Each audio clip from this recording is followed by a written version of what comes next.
অর্ধেকটা ফুরবো।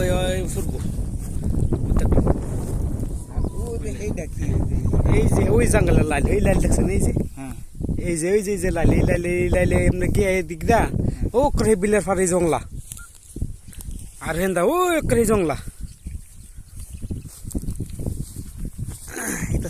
এই সব এনটা এর বিচার করেন নাই।